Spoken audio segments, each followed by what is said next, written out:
Hi guys, and welcome back to my channel. My name is Alex B and this is alexbewell, and in today's video I wanted to talk about mentors. Now, what is a mentor? It could be a friend, a musician, even a fictional character, someone whose advice you trust. Podcast, TV, any sort of media, real life situation, anyone can be a mentor. You don't need to pay thousands of dollars for a coach to be mentored. And one of my favorite podcasts is called The Tribe of Mentors by Tim Ferriss. It's also a book. In that podcast, he has on people where he asks the same 11 questions to them, people that he looks up to, people that he respects. So what I'm gonna do today is I'm gonna answer those questions myself. And while I'm answering these questions, I want you to ask yourself, who would you want to be asking these questions to? And that might help inspire some mentor. And a dream of mine would be to ask my mentors these questions in person. So let me go through a couple of the mentors that I've chosen out, and don't judge. Number one is Big Sean. I know, I can make a whole video about how Big Sean changed my life and gave me so many healthy habits to try to practice. I probably will make a video about that because he's spiritually woke and no. So Big Sean. The second one is Jason Nash. If you know who David Dobrik in the Vlog Squad is, he struggles with bipolar, and I really want to pick the brains of people that have similar brains like me. And the third one is Demi Lovato for the same reason. Iro, yeah. See, mentors can be fictional too. He's a cartoon, but he's a very smart cartoon. Another one is Grace Helbig. We have both struggled with similar mental health issues, so it'd really be nice to pick her brain about it. Drake, once again. Also, I just kind of want to meet Drake, but in his songs, he talks about, you know, manifesting and the law of attraction, and that's the shit I'm about. Will Smith, The Rock, Tim Ferriss, Joe Rogan, Sammy Davis, another YouTuber that I watched from the beginning, once again, struggled with the same kind of mental health issues, and Michelle Obama, and the number one would be Oprah Winfrey. For obvious reasons. Do I even need to explain? My goal of this channel is to mentor anyone who's watching this. Mentor sounds like this kind of big, heavy word of like, I know all and I can instruct you on how to live your life perfectly, but my mentorship is, hey, these are things that have helped me. Maybe they'll help you. Give them a shot. Okay, let's get into the questions. Number one, what book or books? Oh, I read that wrong. Number one, learn to read. Number one, what is the book you've given most as a gift and why? Or what are 1 to 3 books that have greatly influenced your life?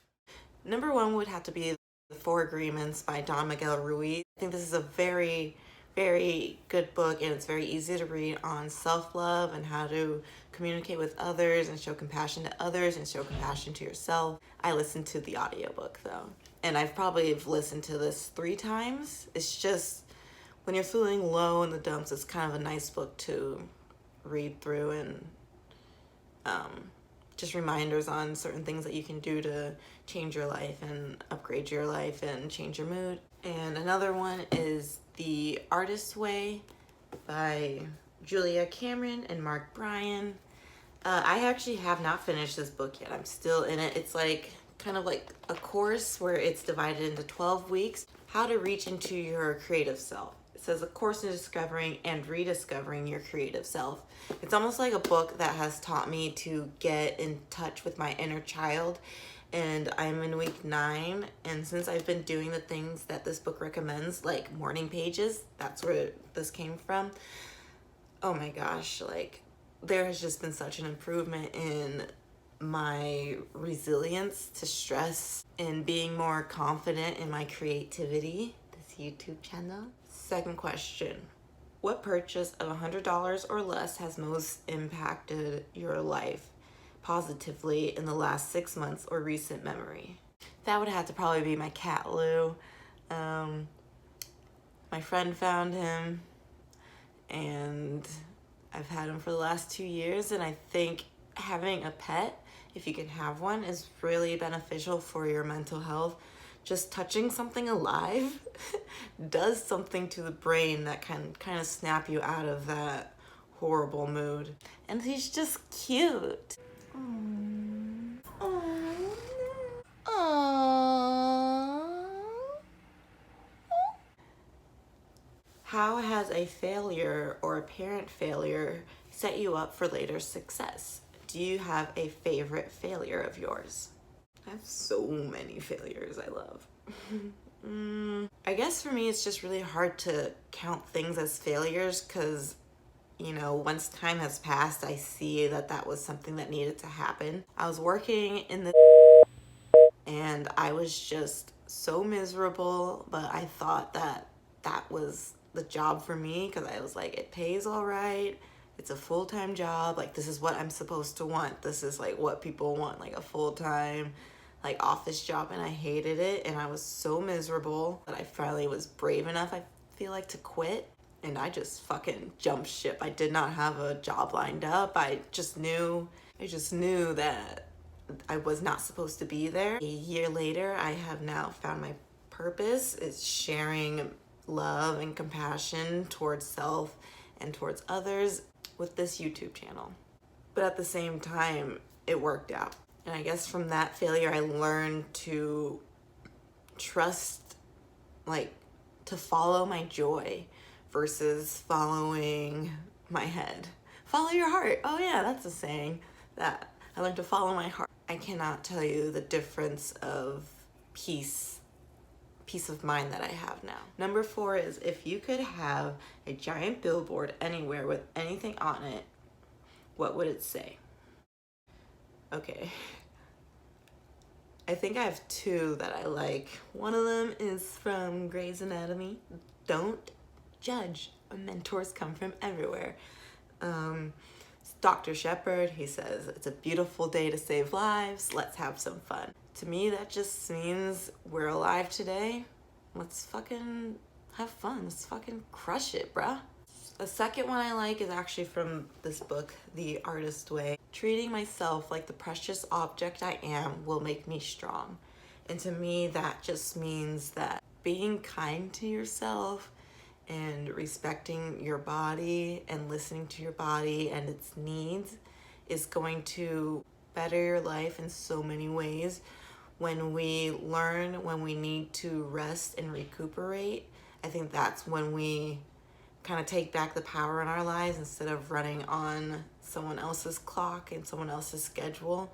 When you treat yourself like the precious object you are.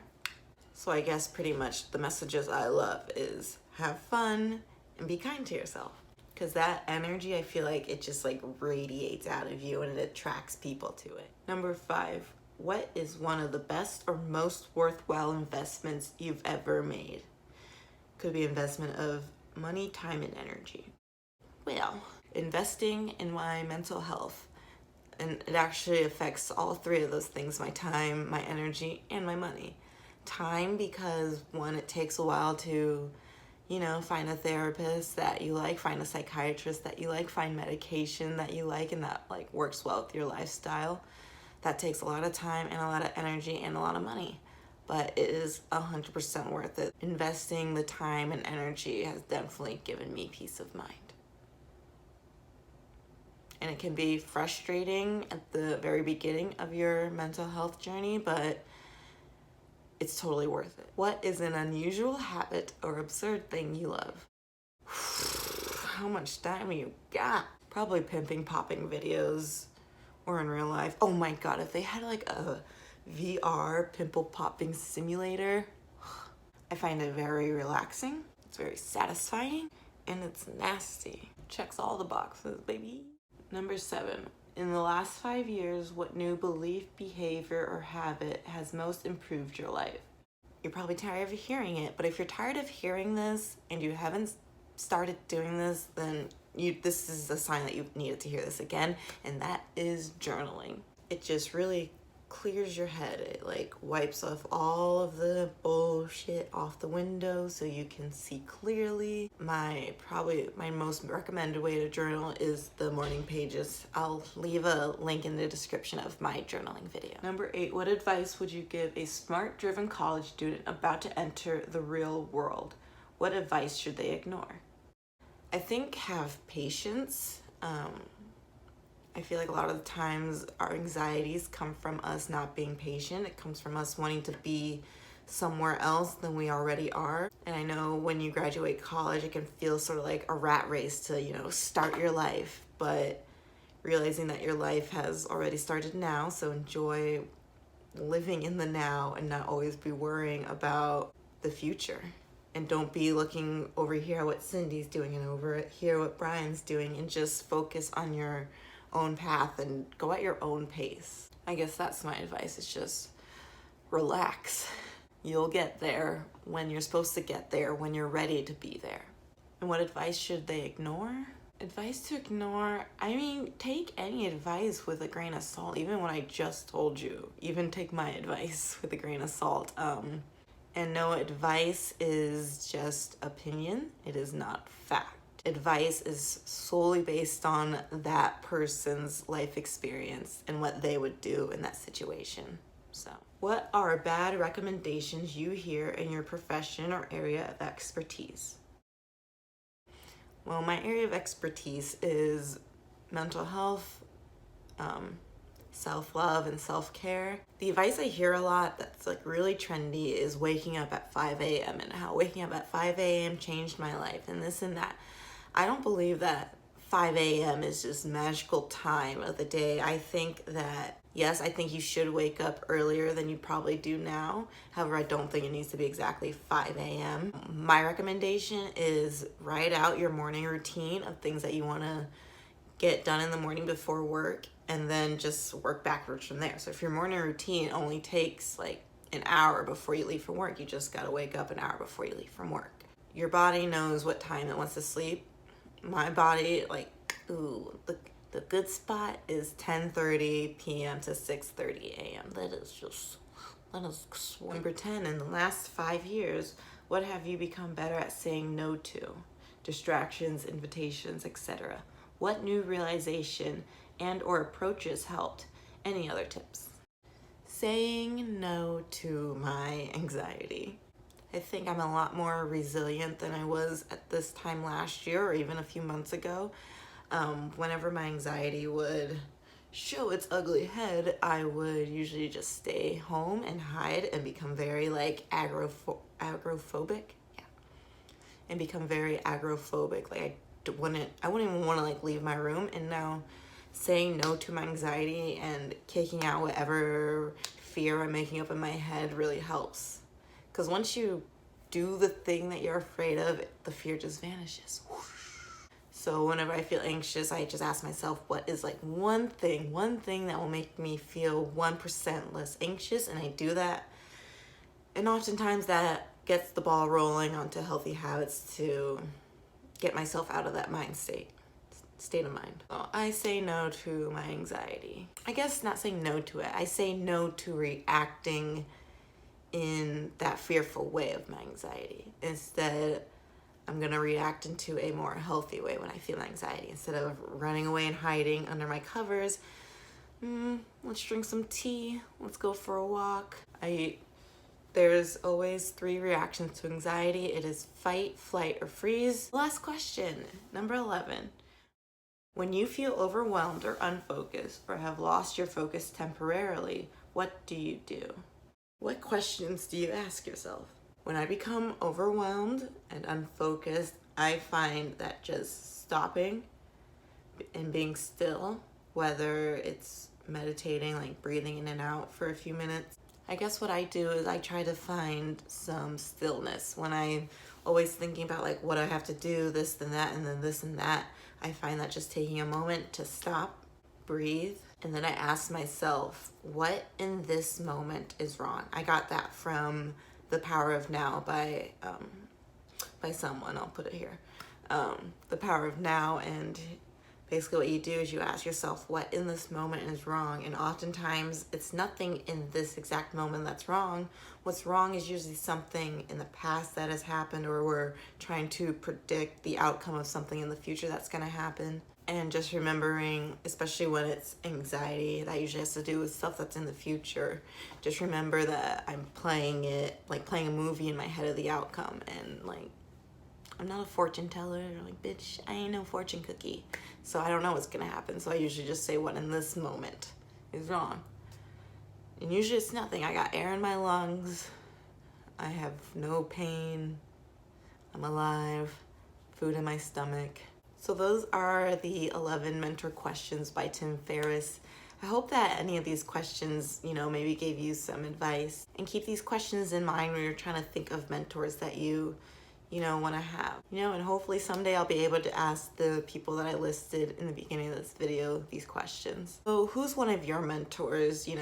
Like I said, one of mine is Big Sean. It's like surprising. It's not the Dalai Lama, even though brilliant, but different people speak to different people is what I'm trying to say. So who are 3 of your mentors? Is it a celebrity? Is it an author? Is it someone like Elon Musk? Thank you guys so much for watching. If you like this video, please give it a thumbs up and subscribe, and I will see you in the next one. Wow.